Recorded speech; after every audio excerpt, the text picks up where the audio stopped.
दिन एक भिखारी दरवाजे के पास आकर भीख मांगता था और घर का मालिक हमेशा घर के बाहर आते ही उसे देखकर फिर जाया करता, कई बार उसके लिए गालियां भी बकता। वो कहता, तू जिंदा ही क्यों है, पूरी जिंदगी ऐसे ही भीख मांगेगा क्या, धरती का बोझ क्यों बना बैठा है। और कभी कभी उस भिखारी को गुस्से में वो धक्का भी मार दिया करता। इतना कुछ हो जाने के बावजूद अधिकारी के मुंह से सिर्फ यही निकलता कि भगवान भगवान तुम्हारे पापों को माफ करे।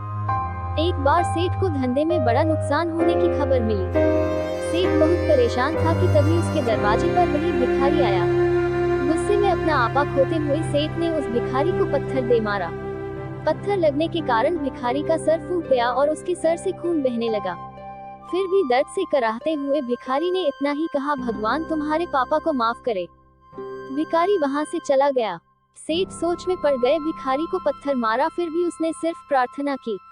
सेठ का गुस्सा शांत हुआ, शेर का मन शांत हुआ। भिखारी का रहस्य जानने के लिए सेठ ने भिखारी का पीछा करना शुरू कर दिया। भिखारी जहाँ जहाँ जाता सेठ उसके पीछे जाता। सेठ ने देखा कि कोई उसको खाना देता, कोई उसको मारता, कोई अपमानित करता तो कोई गाली देता। लोग भिखारी के साथ चाहे जैसा व्यवहार करते, लेकिन भिखारी सबके लिए एक ही प्रार्थना करता, भगवान तुम्हारे पाप माफ करें। अब रात होने को आई थी। भिखारी अपने घर जाने के लिए लौटा। वो अपने घर पहुंच गया, लेकिन सेठ अब भी उसका पीछा कर ही रहा था।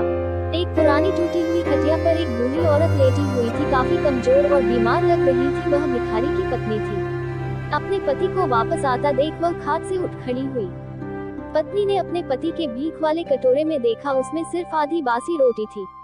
उसे देखकर वह बोली, आज बस इतना ही मिला, और हाँ, आपके सिर से खून निकल रहा है, ये चोट कैसे लगी। बूढ़ा भिखारी बोला, आज बस इतना ही मिला, किसी ने कुछ दिया ही नहीं, सबने गालियां दी और एक नए पत्थर भी फेंकना, इसीलिए मेरा सर फट गया। एक गहरी ठंडी सांस लेकर बूढ़ा भिखारी फिर से बोला, यह मेरे ही पापों का फल है।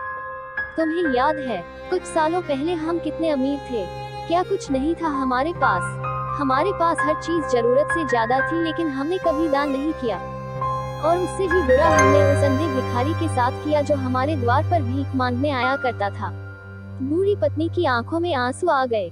वह बोली, हाँ, हम उस बेचारे अंधे के साथ बहुत बुरा करते थे, उसका अपमान करते थे, उसे खाने के लिए रोटी की जगह कागज दिया करते, उसका मजाक उड़ाया करते और कभी कभी मारा भी करते। मैंने कभी उसको रास्ता नहीं दिखाए। एक बार मैंने उसके मुंह पर मिट्टी भी फेंकी थी और वह हमेशा दुखी होकर यही कहता कि भगवान तुम्हें तुम्हारे किए की सजा देगा, भगवान तुम्हारे पापों की सजा जरूर देगा। उसका श्राप सच हुआ और हम इस दुख भरी जिंदगी में आ गए। भिखारी बोला, हाँ, उसका श्राप सच हुआ, इसलिए मैं किसी को बददुआ नहीं देता। चाहे कोई मेरे साथ कैसा भी बर्ताव करे, मैं हमेशा उसके लिए प्रार्थना करता हूँ। मैं नहीं चाहता कि कोई भी हमारे जैसे जिंदगी का अनुभव करे, किसी को भी हमारे जैसे दुखों का सामना करना पड़े। वो नहीं जानते कि वो कितना बड़ा पाप कर रहे हैं, इसलिए अनजाने में हुए पाप की ऐसी सजा किसी को भी मिले, मैं नहीं चाहता। सेठ वहीं पर छुपकर यह सारी बातें सुन रहा था। उसे सब कुछ समझ में आ गया था। भिखारी और उसकी पत्नी ने वह आधी रोटी मिल बांट कर खाएं और भगवान को धन्यवाद बोलकर सो गए।